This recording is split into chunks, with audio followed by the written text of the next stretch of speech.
بسم اللہ الرحمن الرحیم۔ السلام علیکم، ویلکم ٹو ٹیک اسلام۔ آج کی ہماری ویڈیو ہے بہت اہم ٹاپک کے اوپر ہے، جس میں ہم شوہر کے حقوق کے بارے میں بات کریں۔ قرآن و سنت میں اس میں بارے میں کیا کہا گیا ہے۔ میں آپ کو یہاں پہ بتاتی چاہوں کہ اس دنیا کا آغاز میاں بیوی کے رشتے سے ہوا تھا۔ حضرت آدم اور اماں حوا سے دنیا میں سب سے پہلے حضرت آدم علیہ السلام آئے تھے۔ اللہ تعالیٰ نے ان کا نکاح اماں حوا سے کیا، اس طرح کی دنیا کا آغاز ایک میاں بیوی کے رشتے سے ہوا۔ آگے ان سے ساری دنیا کی نسل یا دنیا آباد ہوئی۔ اسی طرح اگر ہم قرآن پاک میں دیکھیں تو سب سے زیادہ میاں بیوی کے حقوق پر زور دیا گیا ہے کہ مرد کا اور شوہر پہ کیا حق ہے، بیوی کا کیا حق ہے، یہ ساری چیزوں کے بارے میں۔ لیکن اللہ تعالیٰ نے کچھ چیزوں میں شوہر کو عورت کے اوپر تھوڑی سی فوقیت دی ہے۔ ساری باتیں کچھ اس کی ذمہ داری سے حوالے سے، کچھ اس کی بہت سارے جو حکمتیں ہیں، اس میں اللہ تعالیٰ کی حکمتیں ہیں جو اللہ تعالیٰ کی ذات بہتر جانتی ہے۔ ہم اس میں بحث کرنا یا اس طرح کی چیزوں پہ کرنا ہمیں زیب نہیں دیتا۔ تو ہم آج کی ویڈیو میں پڑھیں گے کہ اللہ تعالیٰ نے شوہر کے جو حقوق رکھے ہیں اس میں کیا کیا ہے، تو عورت پر سب سے حق کس کا ہے، شوہر کی ذات کے بغیر گھر سے جانا یا اس کے بارے میں نفلی روزہ رکھنا، عورت پر فرشتے کب لعنت کرتے ہیں، شوہر کی خدمت کا اجر کیا ہے، اور عورت جب کیا نام ہے کیا کرتی ہے ایسا کہ فرشتے اس پر لعنت کرتے ہیں۔ میں سب سے پہلے بتاؤں گی قرآن پاک میں شوہر کے حقوق کے بارے میں کیا کہا ہے۔ فتنے سامنے قرآن پاک میں فرمایا گیا ہے، فَالصَّالِحَاتُ قَانِتَاتٌ حَافِظَاتٌ لِلْغَیْبِ بِمَا حَفِظَ اللَّهُ۔ ترجمہ، پس نیک عورتیں فرما بردار ہوتی ہیں، شوہر کی عدم موجودگی میں اللہ کی حفاظت کے سبب ان کے حقوق کی حفاظت کرنے والی ہوتی ہے۔ ان کے نیک عورتوں کی یہ خوبی بتائی گئی ہے کہ وہ اپنے شوہر کی فرما بردار ہوتی ہیں اور ان کی غیر موجودگی میں اپنے ان کے حقوق کی حفاظت کرنے والی ہوتی ہیں، یعنی کہ اپنی عزت کی حفاظت کرنے والی، ان کے مال کی حفاظت کرنے والی ہوتی ہے۔ یہ آگے حدیث میں اس کی ڈیٹیل بتائی گئی ہے۔ پھر دوسری میں ہے سورۃ بقرہ میں، وَلَهُنَّ مِثْلُ الَّذِي عَلَيْهِنَّ بِالْمَعْرُوفِ وَلِلرِّجَالِ عَلَيْهِنَّ دَرَجَةٌ۔ باہمی حقوق برابر ہے لیکن مرد کو ایک درجہ فوقیت حاصل ہے۔ جیسے میں پہلے بتا چکی ہوں کہ اللہ تعالیٰ نے مرد کو ایک درجہ فوقیت دی ہے۔ حالانکہ اسلام میں مرد اور عورت میں کوئی ایسا فرق نہیں، لیکن کچھ دیر ساری بات ہے، یہ زندگی کا نظام ہے جو چلانا تھا۔ اگر دونوں کہتے ہیں کہ میں بادشاہ ہوں میں بادشاہ ہوں، تو زندگی کا نظام نہیں چل سکتا۔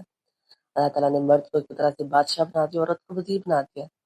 مرد اپنے سارے کاموں میں عورت سے، اپنے وزیر سے مشورہ لیتا ہے، تو یہ زندگی کا نظام، گھر کا نظام چلتا ہے۔ اگر دونوں ہی بادشاہ بن کے بیٹھ جائیں تو یہ گھر کا نظام، یہ دنیا کا نظام شاید نہ چلتا۔ اس لیے اللہ تعالیٰ نے مرد کو عورت پہ فوقیت دی ہے۔ اب ہم ڈیٹیل میں جاتے ہیں کہ قرآن و سنت میں اس کے بارے میں کیا کہا گیا۔ سنت میں شوہر کے حقوق کے بارے میں کیا کہا گیا ہے، اس کے بارے میں ہم ڈیٹیل میں چلتے ہیں۔ اسلام میں شوہر کو مجازی خدا کہا گیا ہے۔ حدیث میں رسول صلی اللہ علیہ وسلم نے فرمایا، اگر میں کسی کے سجدے کا کرنے کا حکم دیتا تو وہ بیوی سے کہتا کہ اپنے شوہر کو سجدہ کرے، وہ بھی اس حق کی وجہ سے جو اللہ نے اس پر مقرر کیا ہے۔ یہاں سے یہ بات ثابت ہوتی ہے کہ اللہ تعالیٰ نے مرد کو اتنا زیادہ درجہ دیا، شوہر کو اتنا درجہ دیا بیوی کے اوپر، اس کے حقوق بہت زیادہ ہے۔ مرد کو مجازی خدا کہا گیا ہے، یعنی کہ ویسے تو یہاں پہ سجدے کی ممانعت کا حکم ہے کہ کسی کو بھی سجدہ نہیں کر سکتے، اور اگر جائز ہوتا تو پھر صرف یہ تھا کہ بیوی کو کہتا کہ شوہر کو اپنے سجدہ کرے، اس سے آپ شوہر کا مقام کھا دیا ہے۔ اور پھر یہ بھی کہا گیا ہے کہ رسول نے فرمایا، عورت اپنے شوہر کی اجازت کے بغیر نہ نفلی روزہ رکھے، نہ ہی اس کی اجازت کے بغیر گھر سے باہر نکلے، ان کے اس حد تک اپنے شوہر کو کہ جس طرح اس کی ہر بات کا کہا گیا ہے کہ اس کی اجازت کے بعد وہ گھر سے باہر بھی نہیں نکلنا چاہیے۔ شوہر خدمت اور رضا جوئی، اسماء بنت یزید رضی اللہ عنہا سے روایت ہے کہ رسول نے فرمایا، عورت اپنے شوہر کی خدمت کرے، اس کی اطاعت کرے، اس پر خوش رکھے تو جنت میں داخل ہو۔ یعنی کہ عورت کے لیے جنت میں داخلے کا کتنا آسان ہے، کہا گیا کسی وہ اپنے شوہر کی خدمت کر کے اس کی اطاعت کر کے اس کو خوش رکھ کر جنت میں داخل ہو سکتے ہیں۔ پھر رسول صلی اللہ علیہ وسلم نے فرمایا، تم اس بہترین شخص کو جو اپنی بیوی کے ساتھ اچھا سلوک کرے، اور تم سب میں اپنی بیوی کے ساتھ سب سے بہتر سلوک کر سکتا ہوں۔ یعنی کہ ہمارے نبی کی مثال ہے، وہ اپنی بیوی سے اچھا سلوک کرتے تھے۔ شوہر راضی نہ، صرف فرمایا، عورت اپنے شوہر کے حقوق ادا کیے بغیر اللہ کی عبادت گزار بن کر جنت میں داخل نہیں ہو سکتی جب تک شوہر اس سے راضی نہ ہو۔ یعنی کہ اللہ کی عبادت گزار بن کر اپنے شوہر کے حقوق، مطلب بے شک وہ جتنی مرضی اللہ کی عبادت کرتی ہے لیکن اپنے شوہر کے حقوق ادا نہیں کرتی تو جنت میں داخل نہیں آ سکتی جب تک اس کا شوہر راضی نہ ہو۔ یعنی کہ عورت کا مرد کا کتنا کہا گیا ہے۔ پھر دوسری میں ساتھ اسی طرح کہا ہے، جب عورت 5 وقت نماز پڑھے، رمضان کے روزے رکھے، اپنی عزت کی حفاظت کرے، اپنے شوہر کی اطاعت کرے، تو وہ جنت کے جس دروازے چاہے داخل ہو سکتی ہے۔ تو یہ 2-3 کام کرنے ہیں عورت کے لیے جنت میں داخلے کا سبب بننے کا، جس دروازے سے چاہے۔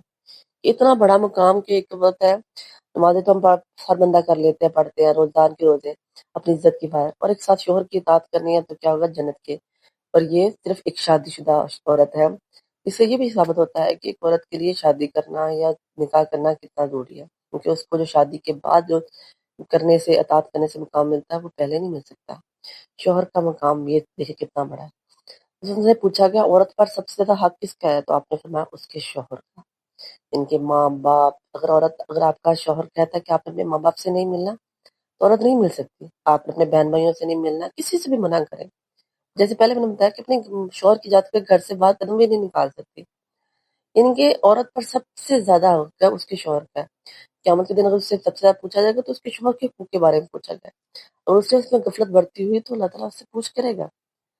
تو اللہ نے فرمایا جو عورت اس حالت میں مرے تو اس کا شوہر اس سے راضی ہو تو وہ جنت میں داخل ہوگی، یعنی کہ اگر وہ اپنے شوہر کو خوش کرتی ہے تو اس حالت میں کہ اس کا شوہر راضی ہے تو اس کے لیے جنت میں داخلے کا سبب بن سکتا ہے۔ کتنا اعلیٰ مقام ہے۔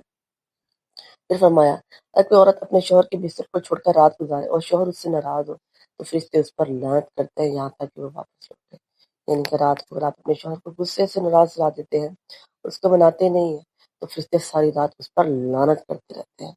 تو بناؤ باللہ، اللہ تعالیٰ نے بچائے اس سے شوہر کے ساتھ حسن سلوک۔ رسول صاحب نے فرمایا دنیا فائدے کی چیز ہے اور دنیا کی سب سے بہترین چیز نیک عورت ہے جو تمہیں دیکھے تو خوش کرے، تم کچھ کہو تو اطاعت کرو، تمہاری غیر موجودگی میں تمہارے مال اور عزت کی حفاظت کرے۔ یعنی عورت کے لیے، مرد کے لیے سب سے بہترین چیز جو ہے وہ جو فائدے کی چیز ہے یا بہترین جو دولت ہے اس کی نیک عورت ہے، جس کو دیکھ کر خوش ہو جائے۔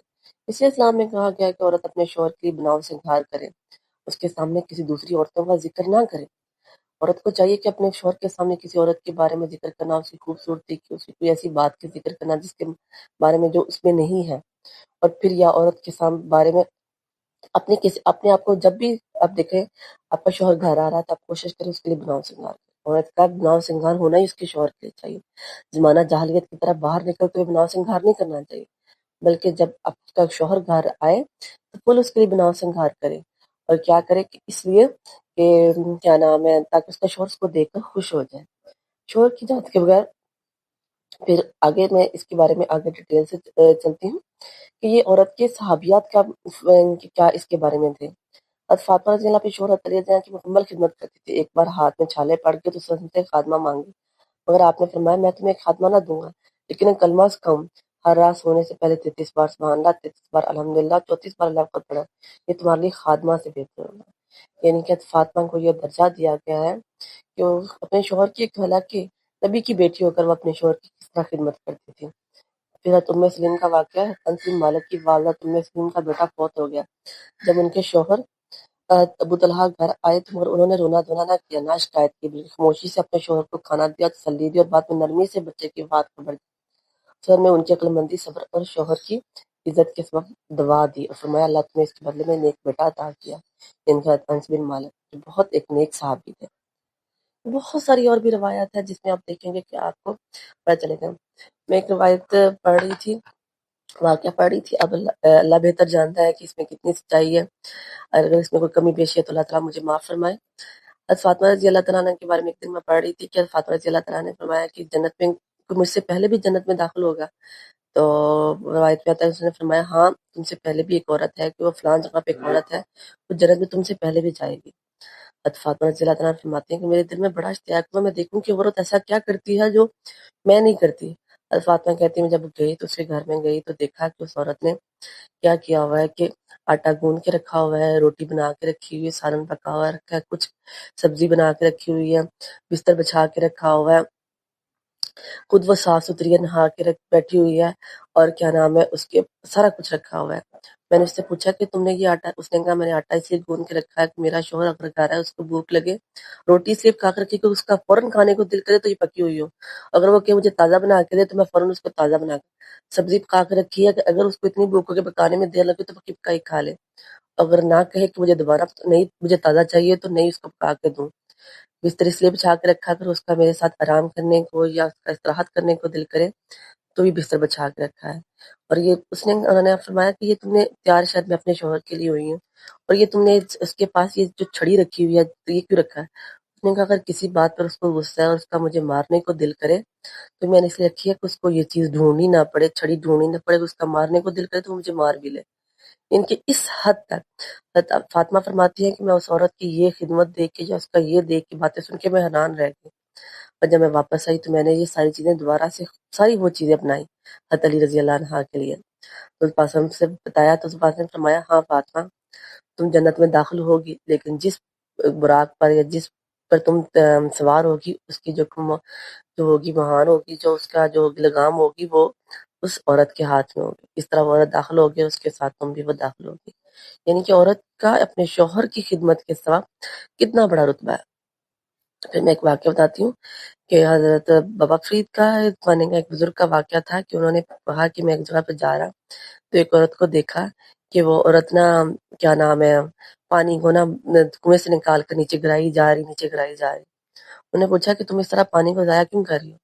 اس عورت نے کہا کہ میں اس لیے گرا رہی ہوں کہ میں فلاں جگہ پر میری بہن کے گھر میں آگ لگ گئی ہے تو اس وجہ سے اس کو پانی گرا رہی ہوں تاکہ اس کے گھر کی آگ بجھ جائے۔ انہوں نے کہا اس کا گھر اتنی دور ہے جہاں سے پانی گرانے سے؟ اس نے کہا ہاں اللہ تعالیٰ نے مجھے یہ مقام دیا کہ میں یہاں پہ کرتی ہوں تو اس کو ہی گھر کا۔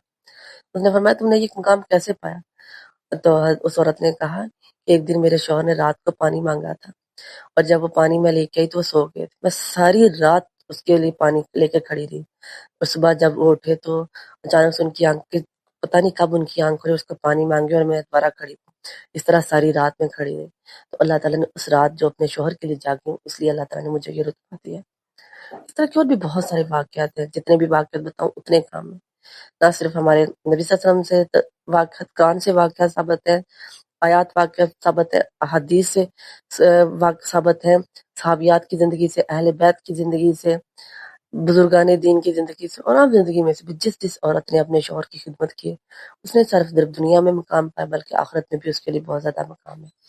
میں یہاں پہ اس لیے کہتی ہوں کہ ہمیں اللہ تعالیٰ ہم سب عورتیں اپنے شوہروں کی خدمت کریں، جتنا اس کو اللہ تعالیٰ نے دیا ہم اس کو کریں۔